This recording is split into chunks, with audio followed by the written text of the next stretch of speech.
তো আজকে এই শহীদ বাবা আদম রহমতুল্লাহর মাজারটা এই দরগা বাড়িতে আছে মিরকাদিম পৌরসভায়। এখানে বিদেশ থেকে বহু লোক আছে এবং সেই মুঘল সাম্রাজ্যের আমলে সুলতান বাবা সুলতান শহীদ সুলতান কাপুর সাহেব উনি এই বাবা আদম শহীদের নামে একটা মসজিদ করছেন ওনার মৃত্যুর অনেক পরে, প্রায় 200-250 বছর পরে। এই মসজিদটার বয়স প্রায় 650 বছর। এই মসজিদটা দেখার জন্য পৃথিবীর অনেক দেশ থেকে আসে, ইংল্যান্ড থেকে, আমেরিকা থেকে, কানাডা থেকে এবং বিভিন্ন দেশ থেকে, ভারত থেকে, পাকিস্তান থেকে লোকজন আসে, পর্যটকরা আসে ইতিহাস দেখা এখানে এই মসজিদটা পরিদর্শন করেন এবং শহীদ বাবা আদম শহীদ রহমতুল্লাহ যে মাজারটা আছে এটা দেখেন।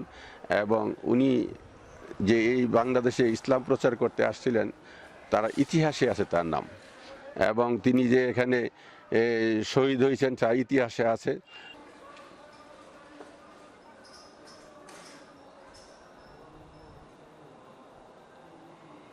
ওনার বাড়ি হলো মক্কা, মুজদালেফা মক্কার নিকটে ওনার বাড়ি ছিল। ওখান থেকে উনি এই বাংলাদেশে আসছেন চিটাগাং থেকে আসার পরে তখন এখানে আইসা বল্লাল সেনের ঘটনা শুনলো, যেখানে মুসলমানদের উপর সে অত্যাচার করত।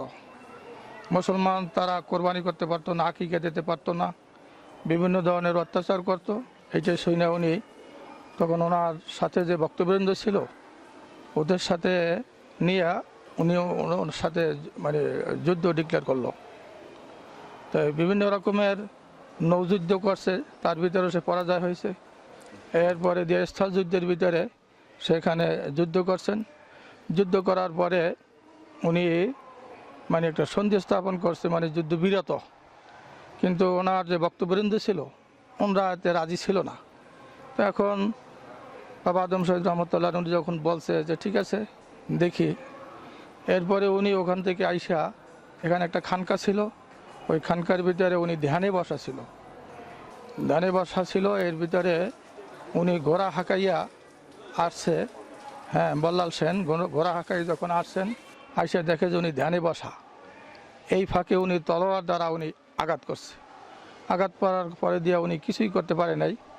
লাস্টে উনি খুব জালালি মেজাজে উনি বলছে যে কাফেরের তলোয়ার দিয়া আদমকে কিছু করতে পারবে না। অতএব তখন তার কাছে যে তলোয়ার ছিল তখন এই তলোয়ার দিছে, হ্যাঁ ওই তলোয়ার আদম তার হাতে যখন এই তলোয়ার দিয়েছে ওই তলোয়ার দিয়ে উনি তাকে শহীদ করলো। আর উনি যখন ওখান থেকে ঘোড়া হাঁকাই আসে তখন তার পরিবারবর্গ যারা ছিল তাদেরকে বল্লাল সেনের যে ওখানে একটা আগুনের কুণ্ডলি ছিল, মানে আগুন জ্বালাইয়া করে রাখছে, যে যদি আমি ওখানে যত যাই তারা যদি আমি মারতে পারি, তার থেকে যদি আমি বিজয় লাভ করতে পারি তাতে আমি চলে আসব। এই কবুতর নিয়ে আসছে 2টা। ওই কবুতর বলছে যে যদি আমি ওখানে পরাজয় করি তাহলে কবুতর তো ছুটে আসবে, কবুতর দেখলে তোমরা মনে করবা যে আমি পরাজয় করেছি, তোমরা আগুনের কুণ্ডলির ভিতর পড়ে তোমরা ঝাঁপ দিয়ে মরে যাবা। তা এখানে ওই ওনাকে শহীদ করার পরে এই পাশেই একটা পুকুর আছে, ওই পুকুরের ভিতরে তলোয়ার ধুইতে গেছে। ওই তলোয়ার ধুইতে যাইয়া ওই যে কবুতর ছিল ওই কবুতর ছুটে গেছে। কবুতর ছুটে যাওয়ার পর দিয়ে ওরা ওই কবুতর দেখা ওরা ওই আগুনের কুণ্ডলির ভিতরে ঝাঁপাইয়ে পড়ে ওরা মারা গেছে। তো উনি বলছে যে কবুতর তো ছুটে গেছে, আমি তো বলে আসছি, তাই এখন তাড়াতাড়ি আমি যাই দেখি। তখন এই ঘোড়া হাঁকাইয়া যাইয়া দেখে যে ওরা পড়িয়া সপরিবারই ওখানে মারা গেছে। তখন উনি আর কি করবে, যে আমি আর একাবাসী থেকে কী লাভ, মনের দুঃখে উনি ওই ঘোড়া নিয়ে লাফাই পড়ে ওই কুণ্ডলির ভিতরেই সে মারা যায়।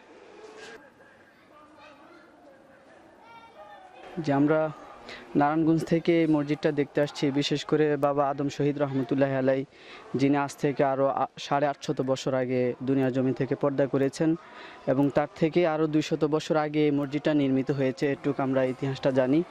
বাবা আদম শহীদ রহমতুল্লাহ আলাই সম্পর্কে আমরা যেটুক জানি আর কি, উনি বাবা শাহজালাল শাহপরান রহমতুল্লাহ আলহুমা ওনাদের আরও অনেক আগে এসেছেন।